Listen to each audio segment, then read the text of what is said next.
അസ്സലാമു അലൈക്കും വറഹ്മത്തുള്ളാഹി വബറകാത്ത്. അൽഹംദുലില്ലാഹി റബ്ബിൽ ആലമീൻ വസ്സലാത്തു വസ്സലാമു അലാ റസൂലില്ലാ വഅലാ ആലിഹി വ അസ്ഹാബിഹി അജ്മഈൻ അമ്മാ ബഅദ്. പ്രിയമുള്ള വിശ്വാസികളെ, സഹോദരങ്ങളെ, അല്ലാഹു സുബ്ഹാനഹു വ തആല അവൻ്റെ ഏകത്വത്തെ അംഗീകരിച്ച് യാതൊന്നിനെയും അവനിൽ പങ്കു ചേർക്കാതെ അവനിലേക്ക് മടങ്ങുന്ന ആളുകൾക്ക് ഒരുക്കിയിട്ടുള്ള കൺകുളിർമയുടെ ലോകമാണ് സ്വർഗം എന്നുള്ളത്. ഷിർക്കെന്ന വലിയ അക്രമം, മഹാവിപത്ത് ആ സ്വർഗത്തെ നിഷിദ്ധമാക്കാനും നരകത്തെ ഉറപ്പിക്കാനും കാരണമാകുന്ന വലിയ അപകടകാരിയാണ് എന്ന് നാം എല്ലാവരും മനസ്സിലാക്കിയിട്ടുണ്ട്. വിശുദ്ധ ഇസ്ലാം ഷിർക്കിലേക്ക് നമ്മെ എത്തിക്കുന്ന എല്ലാ വഴികളെയും തടഞ്ഞു എന്നത് വലിയ സൗഭാഗ്യമാണ്.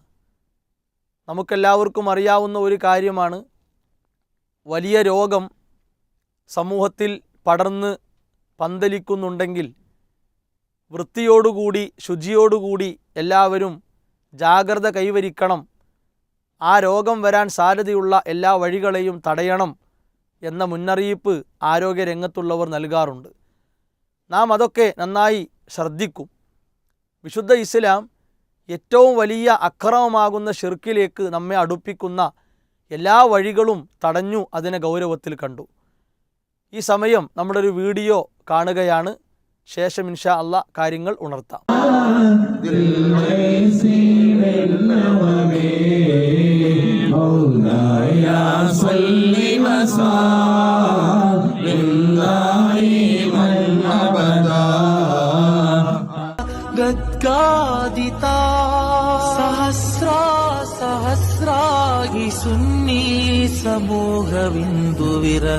ഇവിടെ നാം കണ്ടത് ഈ അടുത്ത് മരണപ്പെട്ട സമസ്ത AP വിഭാഗത്തിലെ ഖുറാത്തങ്ങൾ എന്നറിയപ്പെടുന്ന ആൾ മരണപ്പെട്ട് അദ്ദേഹത്തിൻ്റെ ഖബറടക്കം നടത്തപ്പെട്ട സ്ഥലമാണ്. എന്താണ് സഹോദരങ്ങളെ അവിടെ നടക്കുന്നത്? അദ്ദേഹത്തെ മറവ് ചെയ്യപ്പെട്ടതിൻ്റെ മണിക്കൂറുകൾക്കകം ഖബർ ഉയർത്തപ്പെടുകയും അതിൻ്റെ മേൽ എടുപ്പുണ്ടാക്കപ്പെടുകയും അവിടെ പ്രത്യേകം എല്ലാം ഒരുക്കി ആളുകൾ തടിച്ചുകൂടി പല നിലക്കുമുള്ള പ്രവൃത്തികൾ നടക്കുകയാണ്. ഇതുമായി ഇസ്ലാമിന് എന്തെങ്കിലും ബന്ധമുണ്ടോ? ജാറങ്ങളും മക്ബറകളും പെരുകി വരുന്നു. അതിലൂടെ ഷിർക്ക് വലിയ രൂപത്തിൽ സമൂഹത്തിൽ വളരുന്നു, വ്യാപിക്കുന്നു. എന്തുമാത്രം വലിയ അപകടമാണ്. നബി സല്ലല്ലാഹു അലൈഹി വസല്ലമ വളരെ ഗൗരവത്തിലാണ് ഇതിനെ വിലക്കിയിട്ടുള്ളത്. ജൂത ക്രൈസ്തവ വിഭാഗങ്ങളുടെ ഏർപ്പാടാണ്, അവരുടെ ആചാരമാണ്, വിശ്വാസമാണ് ഇത് എന്ന് അവിടുന്ന് പഠിപ്പിച്ചു. മാത്രവുമല്ല, ഇസ്ലാമിൽ നിന്ന് പുറത്തുപോയ ഷിയാക്കൾ അവർക്കാവശ്യമുള്ള അവരുടെ ഇമാമുമാരുടെ പേരിൽ ഇത്തരം ജാറങ്ങളും മക്ബറകളും ഉണ്ടാക്കിയാണ് ഈ കാര്യത്തിന് തുടക്കമിട്ടിട്ടുള്ളത്. അള്ളാഹുവിൻ്റെ ദീനുമായി ഒരു ബന്ധവും ഇതിനില്ല. ഇനി സഹോദരങ്ങളെ, നമ്മൾ ആലോചിക്കുക, ഏറ്റവും വലിയ നേതാവ് റസൂലുള്ളാഹി സ്വല്ലല്ലാഹു അലൈഹി വസല്ലമയാണല്ലോ. നബി സല്ലല്ലാഹു അലൈഹി വസല്ലം വഫാത്തായതിനു ശേഷം സ്വഹാബികളിൽ ആരെങ്കിലും അവിടുന്നിൻ്റെ ഖബറുമായി ബന്ധപ്പെട്ട് ഇങ്ങനെ ഒരു കാര്യം ചെയ്തോ? ഇല്ല എന്ന് കാണാം. നമ്മുടെ ഉമ്മ മഹദി ആയിഷ റളിയല്ലാഹു അൻഹ ഒരു നിർദ്ദേശം ഈ വിഷയത്തിൽ വെച്ചോ? ഇല്ല. ഇസ്ലാമിൽ ഭരണം നടത്തിയ 4 ഖുലഫാവുകൾ അവരുടെ കാലഘട്ടത്തിൽ ഇങ്ങനെ ഒരു ഏർപ്പാട് കാണിച്ചോ? ഇല്ല. ഉത്തമ തലമുറയിൽ ആരെങ്കിലും ഖൈറുന്നാസി ഖർനി, എൻ്റെ തലമുറയാണ് ഉത്തമ തലമുറ എന്ന് റസൂലുള്ളാഹി സ്വല്ലല്ലാഹു അലൈഹി വസല്ലം പഠിപ്പിച്ച സ്വഹാബത്തിൻ്റെ കാലം, അവരെ പിൻപറ്റി വന്നവരുടെ കാലം, പിന്നീട് വന്നവരുടെ കാലം, ഈ 3 വർഷങ്ങളിലും ഈ ഒരു ഏർപ്പാട് കാണുക സാധ്യമല്ല. ഉത്തമ തലമുറകൾക്ക് ശേഷം 4ാം തലമുറയിൽ ഷിയാക്കൾ തുടങ്ങിവെച്ച ആചാരമാണ്. നബി സല്ലല്ലാഹു അലൈഹി വസല്ലമ ലഅനല്ലാഹുൽ യഹൂദ വന്നസ്വാറ, ജൂത ക്രൈസ്തവരെ അല്ലാഹു ശപിച്ചിരിക്കുന്നു, ഇത്തഖദു ഖുബൂറ അംബിയാഹി മസാജിദ, അവരുടെ പ്രവാചകന്മാരുടെ ഖബറുകളെ അവർ സുജൂദിനുള്ള സ്ഥലമായി സ്വീകരിച്ചു എന്നാണ്.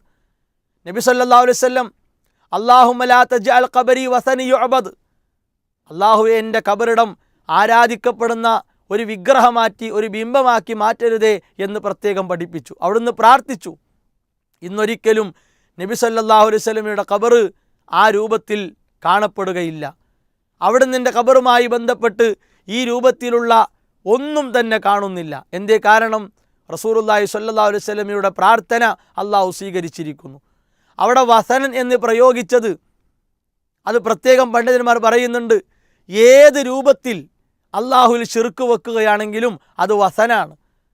ഏതൊന്നിനെ മുന്നിൽ വെച്ചാണോ ശിർക്ക് ചെയ്യുന്നത് ആ കാര്യത്തിൽ അത് വസനാണ് എന്ന് പ്രത്യേകം പഠിപ്പിക്കപ്പെട്ടിട്ടുണ്ട്.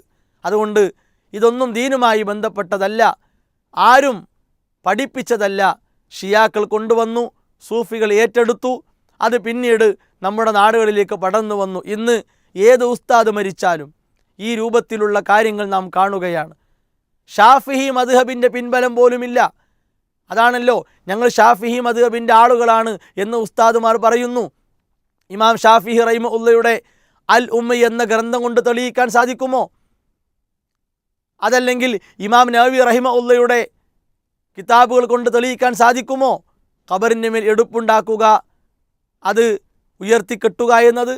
അപ്പോൾ ഷാഫിഹി മദ്ഹബിൻ്റെ പിൻബലം പോലും ഈ വിഷയത്തിനില്ല. നബി സല്ലല്ലാഹു അലൈഹി വസല്ലമയുടെ സ്വഹാബി ജാബിർ റളിയല്ലാഹു അൻഹു അവിടുന്ന് നിൻ്റെ ഖബർ കണ്ടു, അത് ഒരു ചാൺ ഉയർത്തപ്പെട്ടതായി കണ്ടു എന്ന് ഹദീസുകളിൽ കാണാം. ഒരു ചാണിൻ്റെ മുകളിൽ ഒരാളുടെ ഖബറും പോകാൻ പാടില്ല. പ്രവാചകന്മാരുടേത്, ഔലിയാക്കളുടേത്, ശുഹദാക്കളുടേത്, സ്വാലിഹീങ്ങളുടേത്, ആരുടേതും പോകാൻ പാടില്ല. ഇത് എല്ലാവരും ഉൾക്കൊള്ളുക. ഷിർക്കിലേക്ക് നമ്മെ വലിച്ചു കൊണ്ടുപോകുന്ന ഇത്തരം കാര്യങ്ങളെ തടയാനാണ് നാം ശ്രമിക്കേണ്ടത്. ദീനുമായി യാതൊരു ബന്ധവും ഇതിനില്ല എന്ന് പ്രത്യേകം മനസ്സിലാക്കുക.